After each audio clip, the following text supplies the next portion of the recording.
दोस्तों, आज 8 जनवरी 2021 और आज का हमारा शुभ विचार कोट्स है, when you are angry a great deal of energy is used up and wasted, use energy विजली। और इसी विचारों के साथ आप सभी जानते हैं कि आज 8 जनवरी को भारत सरकार अन्नदाता किसान से 9वीं बैठक 2 बजे से करने जा रही है। और हम सभी जानते हैं कि ये बैठक भी बिना किसी नतीजे पे पहुंचे हुए ख़त्म होगी, क्योंकि सरकार जो 3 कानून 3 विधेयक लाई है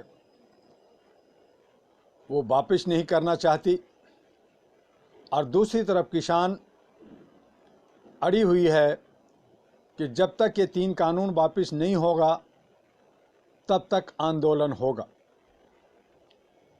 पिछले दिन ट्रैक्टर रैली हुआ। किसानों ने कहा कि ये हमारा रिहर्सल है। 26 जनवरी को जहां राजपथ पर झांकियां होती हैं, विदेशी मेहमान और आन बान से गणतंत्र दिवस मनाया जाता है, वहां ट्रैक्टर रैली भी किसान का होगा। तो ये चुनौती किसान आंदोलनरत सरकार अड़ियल रुख अपनाए हुए अपने जगह पर और कमोबेश पूरे भारत के अंदर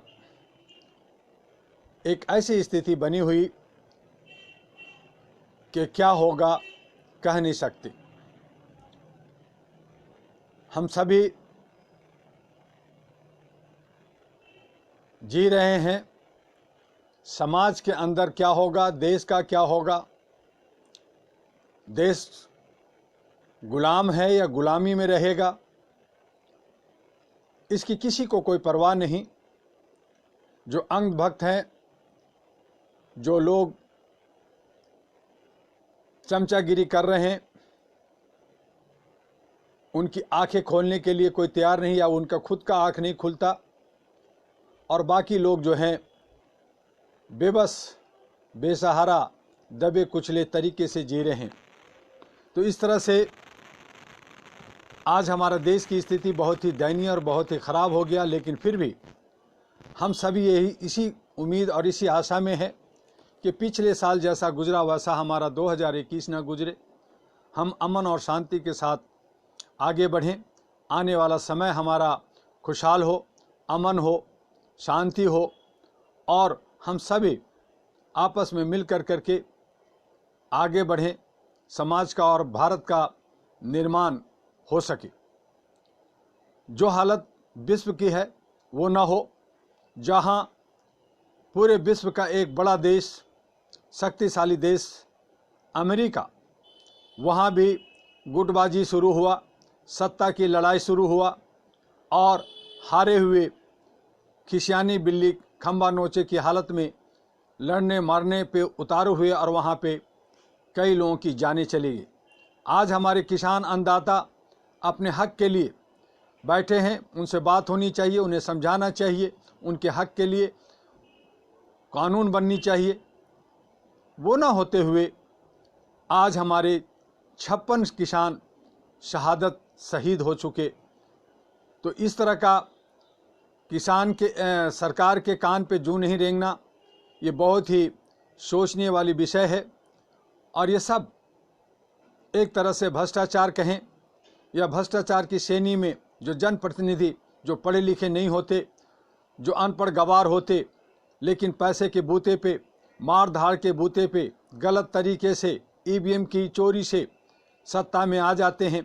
और वो जो है वो ज़्यादा नहीं होते। अभी भी सरकार जो है 31% वोट लेकर के, 31% की मतों को लेकर करके, और चंद लोग मिल करके सत्ता चला रहे हैं, और 70% पे काबिज हैं, 70% खामोश बैठी है, या ये कहें कि नशे में चूर है। तो इस तरह से मैंने जो कल कहा था कि कुछ सुझाव है जनप्रतिनिधियों और बाकी लोगों के लिए, उसमें मेरा मत है कि हमारे देश में राजनीतिक ही एक ऐसा क्षेत्र है जहां पर किसी योग्यता की आवश्यकता ज़रूरत नहीं होती। कोई भी व्यक्ति कभी भी किसी भी उम्र में राजनीति के क्षेत्र में उतर सकता है। हालांकि यह लोकतंत्र की सही पहचान है, परंतु अब लोग इसका दुरुपयोग करने लगे हैं। यह माना जाता है कि लोकतंत्र में कोई भी किसी भी जाति धर्म का व्यक्ति राजनीतिक में आकर चुनाव लड़ सकता है, किसी भी पद पर पहुंच सकता है। कुछ लोग व्यापार करते हुए राजनीतिक में आ जाते हैं, कुछ लोग वकालत करते हुए राजनीतिक में आ जाते हैं, तो कुछ लोग अन्य नौकरियां करते हुए छुट्टी लेकर राजनीतिक में आ जाते हैं। जब राजनीतिक में उनका काम कद कम जम जाता है तो बाद में अपने पद से त्याग पद दे देते हैं। राजनीतिक जनसेवा है। राजनीतिक दलों के लोग ही सत्ता का संचालन करते हैं। जो लोग सत्ता का संचालन करते हैं उनके लिए भी कुछ ऐसे नियम कानून बनने चाहिए जिससे वे बंधा हुआ महसूस कर सके। हमारे देश के संविधान में इतना लचीलापन है कि कुछ लोग जेलों में रहकर चुनाव लड़ते हैं और चुनाव जीत जाते हैं। राजनीति को पूरी तरह से स्वच्छ बनाने के लिए निचले स्तर से ही इसमें सुधार किए जाने की ज़रूरत है। उम्मीदवारों का चयन करते वक्त सिर्फ राजनीतिक दल के लोग ही मनमाना फैसले न लें, बल्कि उस क्षेत्र की जनता की भी राय ली जानी चाहिए। जैसा मैंने अपनी पूर्व पुस्तक में भी यह सुझाव दिया, हमारा जो है सिस्टम जो है उसमें रिकॉल सिस्टम होनी चाहिए। और इसी तरह से हमने आपको कहा कि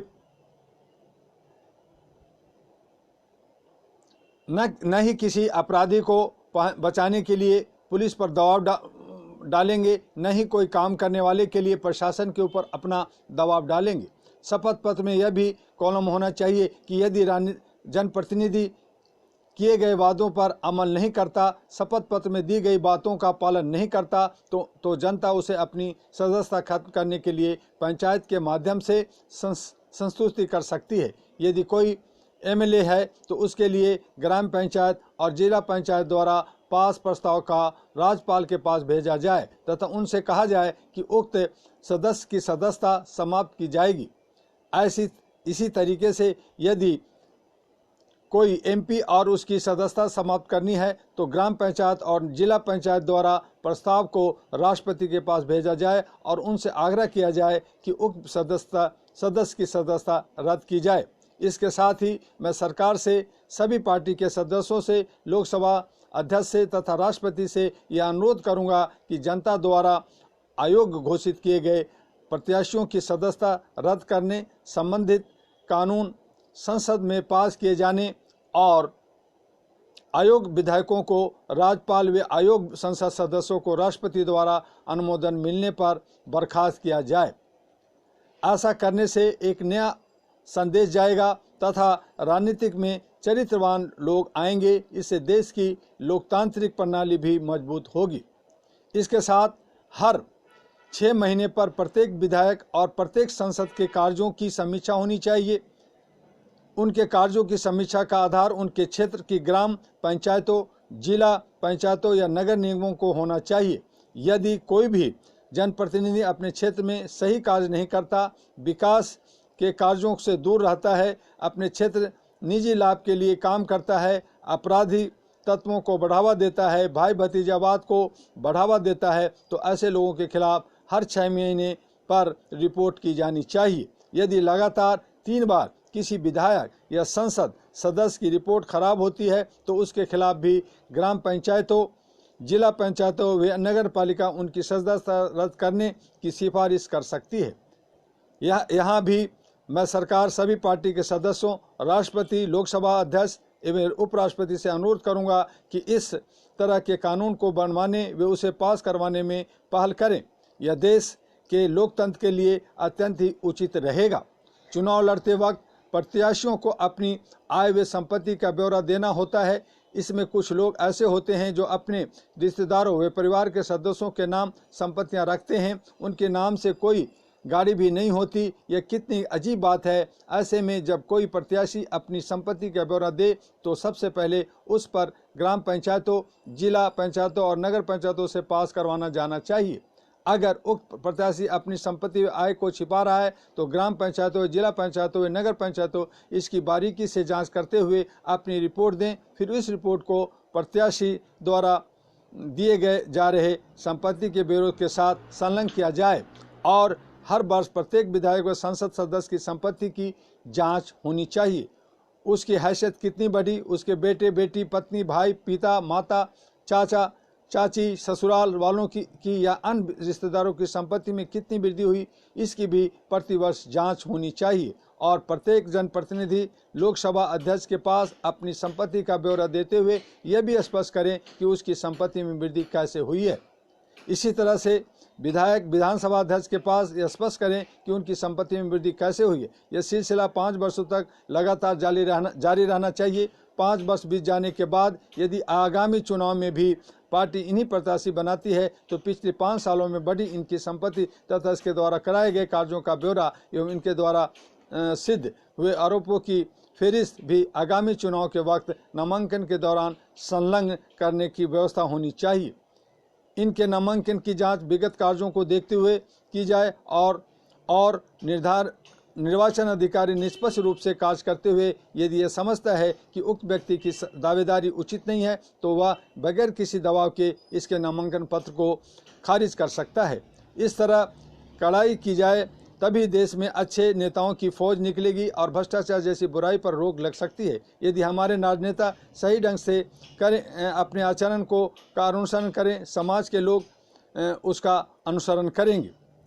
अन्य क्षेत्रों के लोग भी आचरण को शुद्ध कर रखने पर विचार करेंगे तथा ठेकेदार व अन्य सरकारी कर्मचारी भी आचरण की शुद्धता पर विशेष ध्यान देंगे। भले ही सुनने या देखने में यह हल्का लगे परंतु यह अत्यंत ही क्रांतिकारी कदम हो सकता है। इसी तरह से यदि कोई भी नेता किसी तरह के घोटाले में शामिल पाया जाता है या किसी तरह से भ्रष्टाचारियों को बचाने का कार्य करता है, प्रत्यक्ष या अप्रत्यक्ष रूप से भ्रष्टाचार को बढ़ावा देने का कार्य करता है तो तत्काल उसकी संसद सदस्यता या विधायक के पद को रद्द कर देना चाहिए। इसमें कतई कोताही नहीं बरती जानी चाहिए।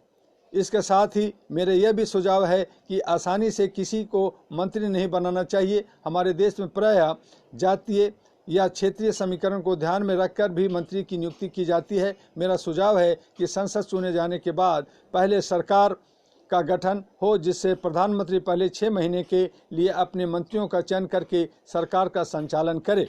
इस दौरान सत्तारूढ़ दल के जिन सांसदों को मंत्री के रूप में लेना है उन्हें पहले 6 महीने के लिए अस्थायी रूप से मंत्री बनाना जाना चाहिए। इस दरमियान उनके लिए 6 महीने का एक प्रशिक्षित कार्यक्रम होगा। इन 6 महीनों में कम से कम 130 दिन सांसदों की उपस्थिति अनिवार्य होनी चाहिए और कम से कम 4 घंटे का प्रशिक्षण कार्यक्रम प्रतिदिन होना चाहिए। प्रशिक्षण देने में बुजुर्ग नेताओं, पूर्व मंत्रियों, पूर्व राजनयिकों, पूर्व न्यायाधीशों के साथ साथ पूर्व उपराष्ट्रपति या राष्ट्रपति की सेवाएं ली जा सकती है। इन नेताओं को प्रशिक्षण देने में स्वयंसेवी संगठनों की भी सहायता ली जानी चाहिए। सिर्फ चुनाव जीतकर ही सरकार बना लेने से सरकार अच्छी तरह काम नहीं कर पाती है। इसके लिए इन मंत्रियों का अनुभव व ईमानदार होना जरूरी होता है। जो लोग पूर्व में मंत्री रह चुके हैं उन्हें इस प्रशिक्षण कार्यक्रम से अलग रखा जा सकता है। किसी भी नए सांसद को बगैर प्रशिक्षण दिए मंत्री नहीं बनाया जाना चाहिए। इसके साथ ही जो सांसद जिस क्षेत्र में विशेष योग्यता रखते हैं उन्हें उसी क्षेत्र से संबंधित विभाग दिया जाना चाहिए और जब इस तरह का होगा तभी भ्रष्टाचार खत्म होगा और जब भ्रष्टाचार खत्म होगा तो देश का निर्माण होगा, समाज का सही मायने में निर्माण होगा और हम सब जनता द्वारा जनता के लिए सेवा कर सकते हैं और हमारे जो जनप्रतिनिधि हैं वो सही रूप से वो एक सच्चे और ईमानदार जनप्रतिनिधि बनाएंगे। आज बस इतना ही। कल हम फिर आपसे नौकरशाह की भूमिका, दबाव मुक्त व पक्षपात सहित कैसे हो उस पर बात करेंगे और आप सभी देखते रहिए कि आज किसानों के हक में सरकार क्या कहती है, क्या उनकी मांगों को पूरा करती है या क्या ये आंदोलन और तेज होगा, आगे बढ़ेगा। और जब ये आंदोलन आगे बढ़ेगा तो हम सभी को, हमारे जो भारत के वासी हैं, जो वो भोक्ता हैं, उन्हें जो है बहुत कष्ट होगा, महंगाई भी झेलना पड़ेगा, कई जगह मारामारी भी हो सकता है, कई जगह और भी उग्र धारण होने से हमारे देश का, समाज का नुकसान होगा। इस पे जो है विचार करना चाहिए सरकार को। बस आज इतना ही, कल फिर मिलेंगे। जय हिंद, जय भारत।